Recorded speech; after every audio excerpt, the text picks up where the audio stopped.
পৃথিবী থেকে সবচেয়ে কাছের যে তারাটা প্রক্সিমা সেন্ট্রাই তার নাম, ওইখানে পিকনিকে যাব। তো এই যে রকেটটা দিয়ে যাব অ্যাপোলো 11, এটা কত দ্রুত চলে এটা আগে শোনেন। এই অ্যাপোলো 11 সেকেন্ডে চলে 11 কিলোমিটার বেগে, মিনিটে চলে 660 কিলোমিটার বেগে, আর ঘন্টায় চলে 39,000 কিলোমিটার বেগে। 39,000 কিলোমিটার বেগে ছোটে এরকম একটা রকেট দিয়ে যদি পৃথিবীর সবচেয়ে কাছের তারায় আমরা পৌঁছতে চাই, আমাদের 1,15,000 বছর লেগে যাবে।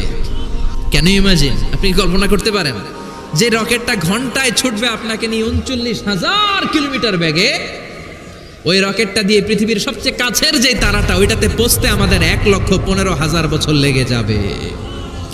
তার মানে আল্লাহ যদি বলে যা আজারি কি আর করবি, তোর যখন এত শখ হয়েছে, যারা যারা হাত তুলছে তোরে আর ওদেরকে আমি 1,15,000 বছর হায়াত দিয়ে দিলাম।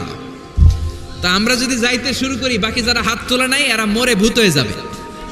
শুধু এরা না, এদের নাতিপুতিও মরে শেষ, আমাদের নাতিপুতিও শেষ। সবাই মরতে মরতে মরতে মরতে 6,000 প্রজন্ম, 6,000 জেনারেশন যখন মরে ভূত হয়ে যাবে, তখন আমাদের ওই তারার মধ্যে নামার সময় হবে। তো এরকম তারা কি মহাশূন্যে শুধু একটা আছে? কত হাজার আছে কেউ জানে না। চিল্লায় বলেন ঠিক কিনা?